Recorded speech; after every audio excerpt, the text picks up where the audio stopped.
The surgeon looks at her own hands. They're trembling. Not from nervousness, from recognition. Across the room, a man in a tailored suit freezes. His eyes don't blink. His breathing stops. The fiancée beside him notices. "Are you okay?" He doesn't answer. Because the name on the doctor's badge shouldn't exist. Because that face was buried 7 years ago. Because something he believed was dead just came back to life. And now, between surgical gloves and engagement rings, a truth is about to tear 3 lives in half. But what he doesn't know yet is that the past didn't return to collect. It returned to destroy. The private clinic smelled of antiseptic and new money. Minjun adjusted the cuffs of his Italian shirt while holding Yuna's hand, his fiancée, who was absent-mindedly flipping through a decor magazine. She smiled, that light smile of someone who knows no fear, of someone who never had to look over their shoulder. "I'm nervous," she confessed, squeezing his hand. "What if it's something serious?" Minjun kissed her fingers. "It's nothing, just routine." But the truth was different. Yuna had fainted twice in the last month. He couldn't take risks. Not with her. Not with the woman who finally made him believe that men like him could have something pure. That's why he'd chosen the best. Dr. Kang Ji-hai, renowned cardiovascular surgeon, Johns Hopkins graduate, 30 academic publications, impeccable reviews. The door opened, and Minjun's world collapsed in silence. The woman who entered wore a white coat over a discreet dress, hair pulled back in an elegant bun, light makeup, professional dark circles from someone who works too much. But it was the eyes, those eyes. Minjun felt his blood freeze in his veins. "Good afternoon. I'm Dr. Kang," she said in a firm voice, without looking directly at him. "You must be Yuna." Yuna smiled and extended her hand. "Yes, thank you for seeing us." The doctor shook her hand with professional gentleness. Then finally, her eyes slid to Minjun. 2 seconds. That's all it lasted. But in those 2 seconds, he saw everything. Recognition, pain, anger, and then, nothing. An ice mask fell over her face. "And you are." Her voice was calm, clinical, as if he were just any stranger. "Minjun," he answered, and his own voice sounded distant. "Seo Minjun." "I see." She made a note on her clipboard. "Fiancé, I presume." "Yes, yes." The word fell between them like a blade. Yuna, oblivious to the invisible storm, continued talking about her symptoms. Doctor. Kang listened, asked technical questions, examined with firm and precise hands. Minjun couldn't take his eyes off her. Ji-hee. Her real name was Choi Ji-hee, not Kang. 7 years ago, she was 22 and studying medicine. He was 25 and had just taken control of his father's business. She was light, he was shadow. And yet, for 18 months, they loved each other as if the world could be remade to fit them both, until the night everything collapsed. The night he came home and found the apartment empty. Clothes, books, photos, everything was gone, as if she'd never existed. He searched, for months, used every resource, every contact. Nothing. Choi Ji-hai had disappeared like smoke, and now, 7 years later, she was there, with another surname, another life, looking at him as if he were nobody. "I'll request some tests," Dr. Kang said, handing papers to Yuna. "Nothing alarming, but we need to rule out some possibilities." "Thank you, doctor." Yuna stood up, grabbing her purse. Minjun didn't move. "Mr. C.O.?" Ji-hee's voice was firm. "Is there something else?"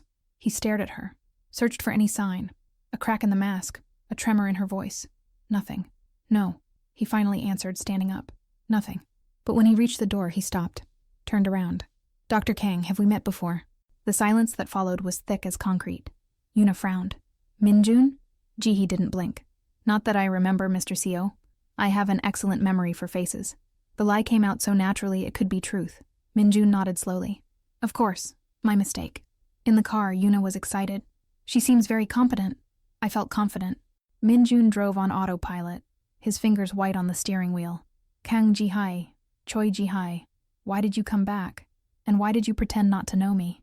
He grabbed his phone and sent a message to Tai Sung, his right-hand man. "I need all information on Dr. Kang Ji-hai. Everything, down to where she has lunch. I want it in 2 hours." The response came in seconds. "Understood." Yuna touched his arm. "You've been strange since we left the clinic." "I'm fine. Are you sure?" He forced a smile. "Just worried about you." She kissed his cheek. "See? That's why I love you. Always protecting me." Minjun looked in the rearview mirror, as if he could still see the clinic disappearing in the distance. Protection. He knew that word well. He'd protected Jihai once, or at least tried to, and yet, she ran away. Why? What happened that night? The questions burned, but he swallowed them, because men like Seo Min-jun didn't ask questions. They found answers. 2 hours later, Min-jun was in the private office of his penthouse. Tae-sung's report was open on his laptop. Kang Ji-hye, complete profile, current legal name, Kang Ji-hye. Previous name, no record found, age, 29 years. Education, medicine, Johns Hopkins University, USA. Specialization, cardiovascular surgery. Returned to Korea 8 months ago. Residence, apartment in Gangnam, purchased in cash. Marital status, single family ties, no record financial history. Clean. No debt. Min-jun stopped at the next line. Important note. During routine investigation, team identified that subject maintains undeclared secondary residence in Seongbuk-dong. Address monitored. Low traffic but constant. Appears to receive regular deliveries of pediatric medical supplies. Pediatric medical supplies. Min-jun's heart stumbled. No, it can't be. He grabbed the phone and dialed. Sir? Tae-sung answered on the first ring. The address in Seongbuk-dong. I want 24-hour surveillance. Discreet. I want to know who goes in, who goes out, and why. Already being arranged. And Tae-sung? Yes, sir? Don't mention this to anyone. To anyone. A pause. Understood. Min-jun hung up and looked at the window, where the city blinked like a living organism. Yuna was sleeping in the next room. Confident. Secure. But he'd just seen a ghost. And ghosts don't return for nothing. 3 days later, Min-jun was sitting in a dark SUV 2 blocks from the address in Seongbuk-dong. Tae-sung was at the wheel, impassive as always. But Min-jun felt the tension in the air. His right-hand man had known him long enough to know when something was wrong. She left at 6:32 a.m., Tae-sung reported. Returned at 7:15 p.m. No visitors. But at 8 p.m., a private nurse entered and stayed until midnight. A nurse? Confirmed. Works at a children's hospital in Bundang. Children's hospital. Min-jun closed his eyes. Please, no. Do you want me to investigate further? No. Min-jun opened the door. I'm going. Sir, this isn't... I go alone from here. Tae-sung hesitated but obeyed. Anything happens, call me. Min-jun got out of the car and walked to the discreet building. No doorman. Just a simple intercom. He knew the apartment. 403. He climbed the stairs, each step weighing like lead. When he reached the door, he stopped. What if I'm wrong? What if I'm right? He didn't know which of the two terrified him more. Before he could decide, the door opened. Jihai was there, without the lab coat, without the professional mask. Just a woman in sweats with a tired face, and in her eyes, no surprise. I knew you'd come, she said, voice low. Then she looked back, into the apartment. But not here. Not now. Jihai, don't. The word came out like a shot. You don't have the right to say my name. I need to understand. You don't need anything. She took a step forward, closing the door behind her. You have a fiancé, a life. Stay in it. You disappeared. Min-jun's voice trembled, and he hated it. 7 years. No explanation, no trace. And now you come back as if what? She stared at him, and for the first time, he saw anger. As if you deserved explanations? I loved you. You loved me? Jihi laughed, but it was a sound without humor. Men like you don't love Min-jun. You possess, and when the possession becomes inconvenient, you discard. That's not fair. Fair? Her voice rose. Then she took a deep breath, controlling herself. Go away. Not before I know the truth. The truth about what? Min-jun pointed to the door. About who's in there. The silence that followed was cutting. Jihai's eyes widened. Not with fear. With pure fury. You investigated me. It wasn't a question. I need to know. You have no right to anything. She was trembling now. You hear me? Nothing. What's in there is none of your business. If it's my son, it's not. The answer came too fast. Too defensive. Min-jun took a step forward. Let me see. No. Jihi, I said, no! Her voice echoed in the hallway. And then, from inside the apartment, came another sound. A cry. Soft. Childlike. Min-jun felt the ground disappear beneath his feet. Jihai closed her eyes, as if something inside her had broken. Go away, she repeated. But this time her voice was broken. Please. How old? Min-jun, how old? She stared at him, and he saw tears. but she didn't let them fall. 6. The world stopped. 6 years old. 7 years since she disappeared. She was pregnant. She was pregnant and I didn't know. And she ran away. Why? Minjun's voice came out hoarse. Why didn't you tell me? Because I knew you. Ji-hai wiped her eyes with the back of her hand. I knew exactly what you would do, and I couldn't let that happen. What would I do? She smiled, and it was the saddest smile he'd ever seen. You would have caged me, Minjun. Would have locked me in a golden cage and called it love. And our son. She stopped, her voice failing. Our son would have grown up in that world. Your world. And I couldn't allow that. So you ran away. I survived, leaving me to think you were dead, that I'd done something. You did something. For the first time, she shouted. You loved me like a man who doesn't know how to love. Gave me everything except freedom. Promised me security, but it was a prison. And when I found out I was pregnant, I looked at the future and saw my son growing up under your protections, learning that power is love and violence is loyalty. And she stopped, breathing hard. I chose to disappear. I chose to start over. And it was the hardest decision of my life, but it was the right one. Minjun was motionless. Every word was a stab, because he knew she was right. I can change, he whispered. You can't. Jihi shook her head. And even if you could, it's too late. Let me meet my son. No. I have a right. You gave up that right the moment you chose the path you chose. She opened the door. Now go, before I call the police. You wouldn't do that. Want to bet? They stared at each other, and Minjun realized something devastating. The woman he loved, that sweet, idealistic girl, didn't exist anymore. In her place, there was a survivor. I'll come back, he said, stepping back. I know. Ji-hai watched him descend the stairs. And I'll keep saying no. When he reached the ground floor, he looked up. She was still at the door, watching him. And then, she said something that froze his blood. You want to know what happened that night, Minjun? The night I disappeared? He stopped. I discovered something. Her voice echoed in the stairwell. Something about you. About what you really are. What? She smiled, but it was a smile without light. Come to Yuna's appointment tomorrow. Bring her. I'll tell you everything. And she closed the door. Minjun stood there, in the silence of the empty street, his heart beating irregularly. What did she discover? And why did she wait 7 years to tell? That night, Yuna noticed. You're distant, she said, lying beside him in bed. Since the appointment. Minjun pulled her close. I'm worried about the tests. I know that's a lie. She touched his face. But that's okay. You'll tell me when you're ready. He kissed her forehead. If only it were that simple. Yuna fell asleep in his arms. But Minjun stayed awake, staring at the ceiling, thinking about Ji-hee, thinking about the son he never knew, thinking about the bomb she was about to detonate. The consultation room seemed smaller this time. Yuna was sitting, nervous, flipping through the test results. Minjun was beside her, but his eyes never left Ji-hai. The doctor entered punctually as always, professional, distant. Good afternoon. She greeted Yuna with a nod. I received the results. Is it serious? Yuna asked, voice thin. Ji-hai sat down, hands folded on the desk. No, actually, the tests show you're perfectly healthy. Yuna blinked. But the fainting? Stress, anxiety, nothing that a self-care routine won't solve.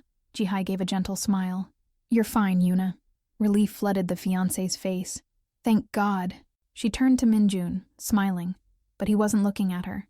He was looking at Ji-hai, and Ji-hai was looking back. Mr. Seo, she said calmly, may I speak with you privately? There's something I need to discuss about family history. Yuna frowned. Family history? Standard protocol. Ji-hai kept her tone light. Just a few minutes. Yuna looked at Minjun, confused. It's fine, he said, squeezing her hand. Wait outside. When the door closed, silence settled like a physical presence. Ji-hai stood up and locked the door. You said you'd tell me, Minjun began. And I will. She leaned against the desk, arms crossed. But first I need to know something. Did you tell her? About us? No. Why? Because the past is the past. Ji-hai laughed. A low, bitter sound. The past is never past, Minjun. It just stays buried until someone digs. Then dig. Tell me what you discovered. She studied him for a long moment. Then she went to the drawer and pulled out a manila envelope. 7 years ago, she began. I was 4 months pregnant. You didn't know because I hadn't told you yet. I was waiting for the right moment. Minjun swallowed hard. One day, While you were out, I received a visit. Your father. Minjun's blood froze. He knew. I don't know how, but he knew. And he gave me a choice. She threw the envelope on the desk. Minjun opened it with trembling hands. Inside, there were old photos, documents, and a handwritten letter. He recognized his father's handwriting. The letter said, "This girl is pregnant. If you marry her, you lose everything. The organization, the name, the family. Either you choose your future, or you choose a mistake." Minjun read and reread the words. "He offered me money to disappear," Jihi continued, voice emotionless. "A lot of money. Said if I stayed, you'd be expelled, disowned, killed maybe by rivals who were waiting for a weakness. Why didn't you tell me? Because I knew you." She slammed the desk. "You would have confronted him, would have given up everything. And deep down, part of you would have hated me for it. That's not true." "It is." She approached. "You would have chosen me out of duty, out of honor, but you also would have lost your reason for living. And with time, that resentment would have destroyed us." Minjun was shaking, so I took the money. Before you continue, if this story touched something in you, you should know this is only the beginning. The complete version includes 30 full audio stories, more than 30 hours of uninterrupted listening. No ads, no cuts, no distractions. Scan the QR code on your screen, or tap the link in the pinned comment to continue listening right now. Changed my name, went to the United States, studied, built a life, and raised our son away from all this. Our son. The words came out like a prayer. "I have a right to know him." "Rights?" Jihai tilted her head. "You want to talk about rights? You, who build an empire on the backs of broken lives? I'm not my father. Aren't you?" She pulled another paper from the envelope, then explained this to me. It was a newspaper headline. 3 years ago. "Businessman found dead under suspicious circumstances. Links to criminal organization under investigation." Minjun paled. He remembered that man. A corrupt politician who tried to extort the organization. "You thought I didn't keep up?" Jihi whispered. "I always knew who you became. And every news story, every death, every scandal was confirmation that I'd made the right decision. I protect my family. By killing?" she shouted. Then she took a deep breath, controlling herself. "That's the difference between us, Minjun. You call it protection. I call it a curse." He had no answer. "I came back," Jihai continued, "because our son is sick. The world stopped." "What?" "He has a rare cardiac condition, needs complex surgery, and the best surgeon I found is in Seoul." She wiped a stubborn tear. "I didn't want to come back. I swore I'd never come back. But for him, I'd do anything. Let me help." "No." The answer was sharp. "I don't want your dirty money." "Then what? Why are you telling me this?" Jihai stared at him, and her eyes were pure steel. "Because you need to know that everything you touch, you destroy. And I won't let you touch my son." The door knocked softly. From the other side, Yuna's voice. "Minjun, is everything okay?" He looked at Jihai. She looked back. And between them, an abyss that neither love nor time nor truth could bridge. "One day," Minjun said quietly, "I'll meet my son, no matter what you say. If you come near him," Jihai responded, "I'll disappear again. And this time, you'll never find us." She unlocked the door and opened it. Yuna was there, worried. "Everything's fine, Yuna," Jihai said with a professional smile. "Just protocol. You can go." In the car, Yuna held Minjun's hand. "She seemed angry with you." "Protocol," he repeated, empty. "Minjun." Yuna hesitated. "Are you hiding something from me?" He looked at her, at that innocent, trusting face, and lied. "No, nothing important." But that night, when Yuna was sleeping, Minjun made a call. "Taesung." "Sir? I need to know everything about my son's condition. Which hospital? Which surgeon? How much it costs? I want the best doctors in the world if necessary." "Understood." "And Taesung?" "Yes? Find a way to do this without her knowing." A long pause. "Sir, this could have consequences." Minjun closed his eyes. "I know, but he didn't care, because for the first time in 7 years, he had a purpose greater than the empire, greater than power. He had a son, and no mother, no matter how strong, would keep him away." That same night, Jihai sat beside her son's bed. The boy slept, breathing softly. Dark hair, angelic face, the same eyes as his father. She stroked his hair. "I promise," she whispered, "I'll keep you safe, no matter what happens." But outside, in the shadows of the city, the gears of an inevitable destiny began to turn, because Seo Min-jun never gave up, and Choi Ji-hee never yielded. And between them, an innocent child was about to be pulled into a war he didn't ask for, a war where love and destruction were the same thing. Min-jun hadn't slept in 3 days. The reports kept coming. Medical records, hospital schedules, surgical team profiles. His son, needed a heart valve replacement. Complex, risky.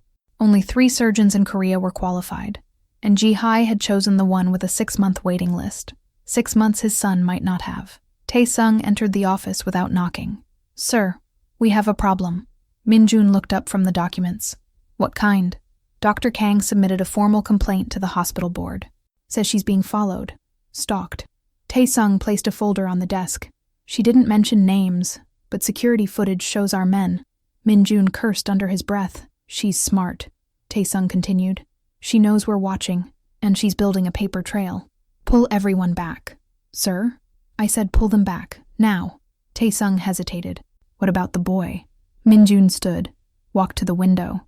Seoul glittered below like scattered diamonds. His empire, his prison. I'll handle it differently. The next morning, Ji-hee found an envelope slipped under her apartment door. No postage, no return address. Inside, a single sheet of paper. Dr. Robert Chen, Stanford Medical Center Pediatric Cardiac Surgery. Specialty, valve replacement available. Next week, all expenses covered. Anonymous donor. Her hands shook as she read. No. She crumpled the paper and threw it across the room. He didn't understand. He never understood. This wasn't about money. It was never about money. It was about control. About him reaching into her life with his blood-stained hands and rearranging everything to his will. She grabbed her phone. The number she hadn't called in 7 years still worked. "We need to talk," she said when he answered. "Tonight, alone." They met in an empty parking garage. Neutral ground. Min-jun arrived first, leaning against his car. Ji-hye pulled up 10 minutes later, stepping out in jeans and a hoodie. No makeup, hair loose. She looked so much like the girl he remembered that it physically hurt. "Did you really think I wouldn't notice?" she said, stopping 3 feet away. "I'm trying to help. By hiring surveillance, by pulling strings behind my back. Our son is dying. My son." The correction was sharp. "And he's not dying. He's sick. There's a difference. The surgeon you chose has a 6-month wait. I know. 6 months he might not. I know." Her voice cracked. "You think I don't know? I'm his mother. I know every heartbeat, every labored breath. I know when he's too tired to play, when he pretends he's fine so I won't worry." Tears streamed down her face, but she didn't wipe them.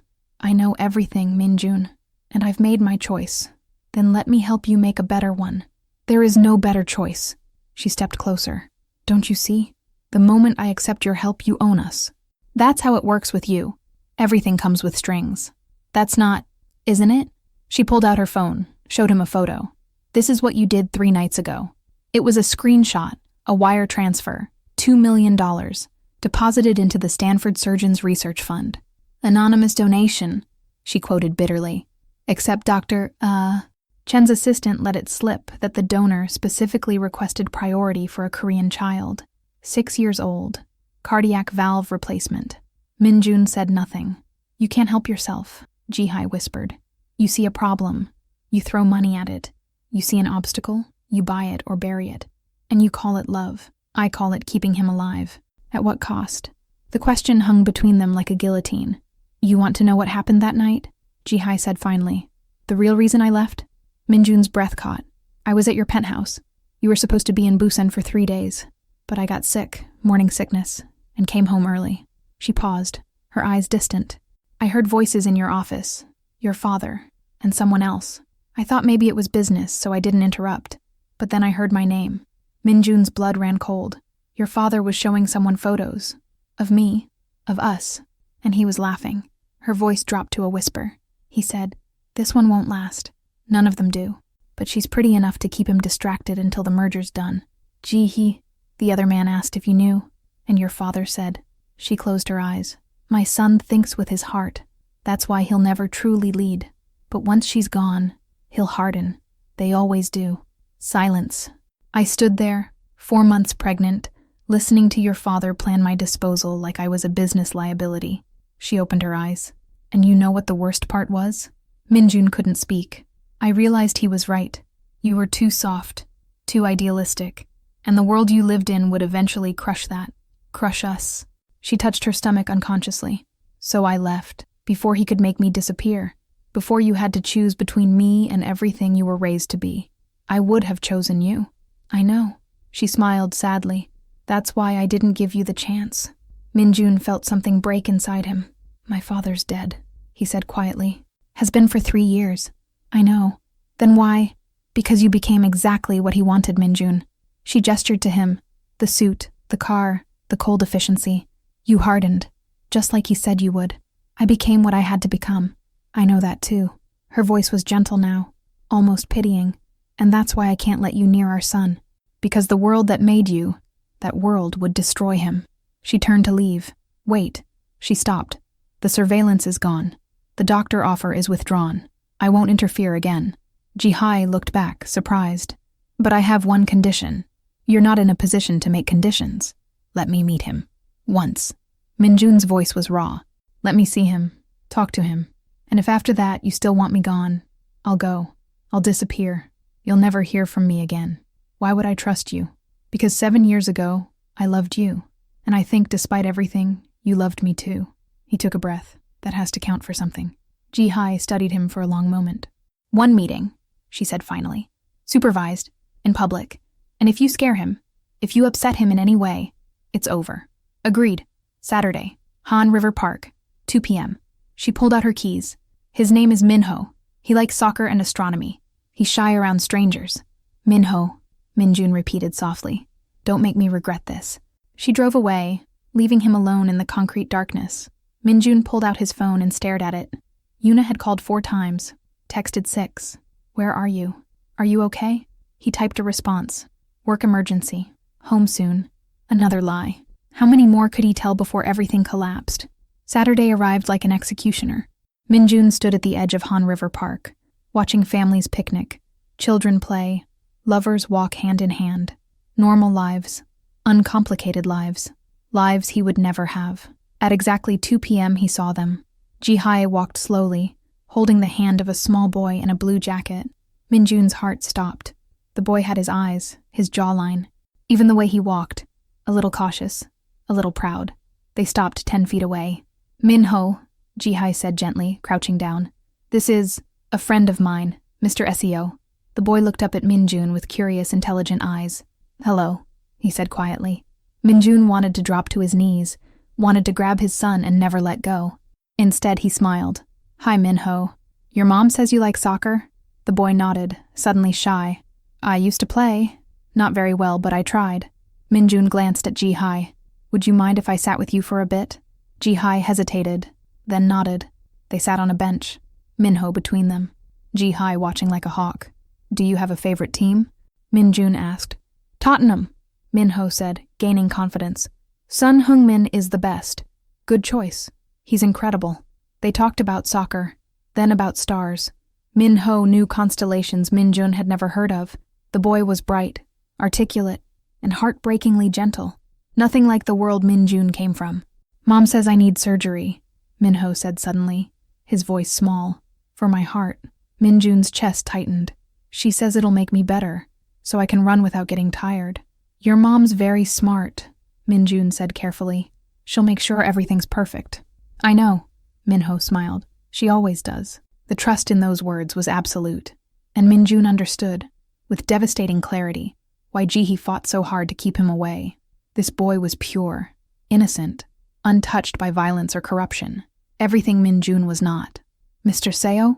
Minho tilted his head. Why are you sad? Jihai tensed. I'm not sad, Minjun said, forcing a smile. Just thinking. About what? About how lucky your mom is to have someone like you. Minho beamed. They stayed for another hour. Jihai gradually relaxed, even smiled a few times at Minho's jokes. For a brief, fragile moment, Minjun let himself imagine a different life, one where this was normal, where he came home to them, where he was just a father, not a monster in a suit. But then his phone buzzed. Taesung, emergency. Need you now.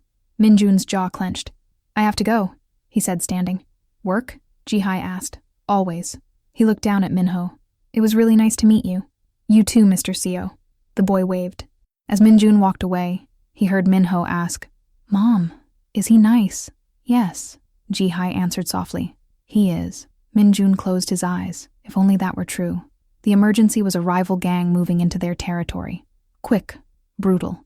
Minjun handled it the way he always did, efficiently and without mercy. By the time he got home, it was past midnight. Yuna was awake, sitting in the dark living room. Where were you? She asked quietly.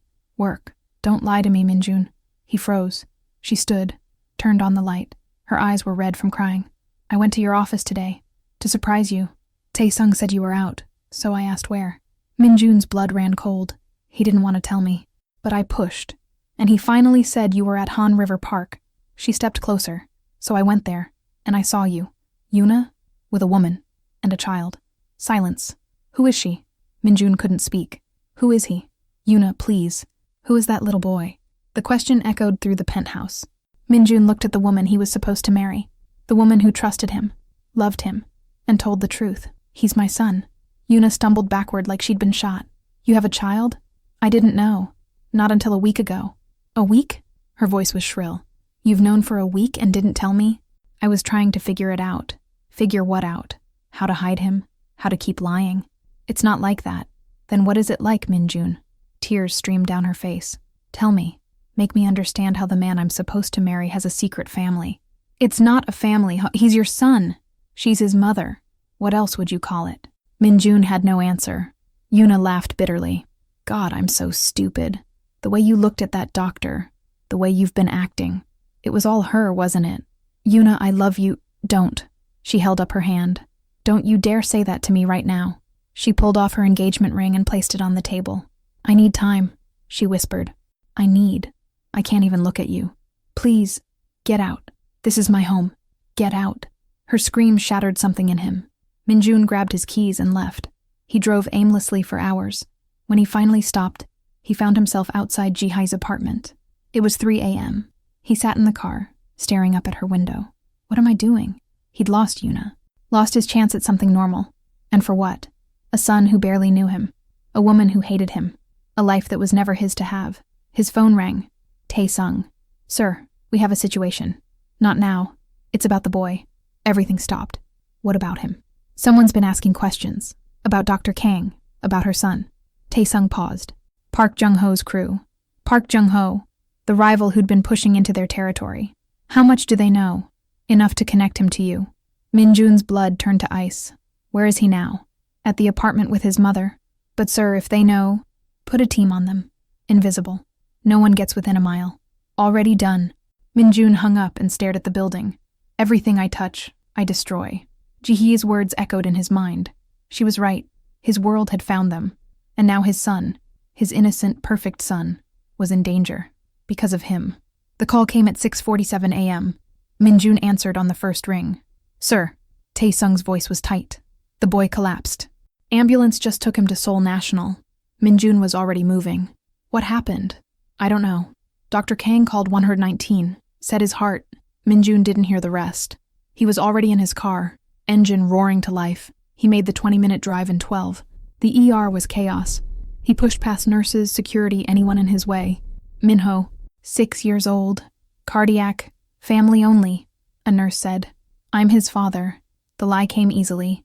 She checked a tablet. Room 4, but he was already running. Room 4 was at the end of the hall. Through the window, he saw Ji-hai standing beside a small bed, holding Minho's hand. The boy was unconscious. Wires and monitors everywhere. An oxygen mask covered his small face. Minjun pushed open the door. Ji-hai spun around, eyes wild. What are you... What happened? He woke up coughing. Then he just collapsed. Her voice broke. They're saying the valve is failing faster than expected. They need to operate now, but the surgeon isn't available for 3 weeks. 3 weeks? Unless we do emergency surgery with whoever's on call, and that increases the risk. Then we get someone else. There is no one else, not in Korea, not with his specific... Dr. Robert Chen. Ji-hai froze. From Stanford, Minjun continued. You saw the file. He's the best. And he's available. I told you. I don't care what you told me. Minjun grabbed her shoulders. Our son is dying. You can hate me later. Let me save him now. Ji-hai looked at Min-ho, then back at Minjun. The fight drained from her eyes. Make the call, she whispered. Dr. Chen arrived within 18 hours. The surgery took 7. Minjun and Ji-hai waited in a private room, not speaking, not touching, just existing in the same terrible space. At hour 5, Yuna appeared. She looked exhausted. Tae-sung told me. Minjun stood. Yuna, is he okay? Still in surgery. She nodded, then looked at Ji-hai. You must be terrified. Ji-hai blinked, surprised. Yes, he'll make it, Yuna said softly. He has to. She sat down across from them. The 3 of them waited. Finally, at hour 7, Dr. Chen emerged. The surgery was successful. Ji-hee collapsed into a chair, sobbing. Minjun closed his eyes, breathing for what felt like the first time in years. He'll need recovery time, Chen continued, but he should make a full recovery. When can I see him? Ji-hee asked. He's in post-op now. Another hour. When Chen left, Ji-hee turned to Minjun. Thank you, she whispered. Before he could respond, armed men burst through the doors. Not security, not police. Park Jung-ho's crew. Nobody move, the lead gunman ordered. Minjun stepped in front of Ji-hee. What do you want? You, the man smiled. But we'll settle for what you love most. He pointed his gun at the post-op door, where Min-ho was sleeping. No! Ji-hai screamed. The gunman fired, not at the door, at Yuna. She gasped, a red bloom spreading across her white blouse. Everything happened in slow motion. Yuna fell. Minjun caught her. Ji-hai screamed. The gunman turned to run, but hospital security was already there. Shots fired. Chaos. When the smoke cleared, 2 gunmen were dead. One was in custody, and Yuna was bleeding out in Minjun's arms. No, he whispered. Stay with me. Minjun. Blood bubbled from her lips. You loved her, all along. Don't talk. Just hold on. I'm glad, she smiled weakly, that you found him. Her eyes closed. Yuna. Medical staff swarmed, pulled her away, rushed her to emergency surgery. Minjun stood there covered in her blood, trembling. Ji-hai grabbed his arm. Minjun, this is my fault. His voice was hollow. All of it. No. They came for him. Shot her. Because of me. Security was evacuating the floor, moving Min-ho to a secure location. In the chaos, Minjun made a decision. Get him out of the country, he told Ji-hee. Tonight. What? They know. They'll come again. You have to take him and disappear. I'm not leaving you. Yes, you are. He grabbed her face. This is the only way I can protect him. By letting him go. Tears streamed down her face. Minjun, I love him. And I love you.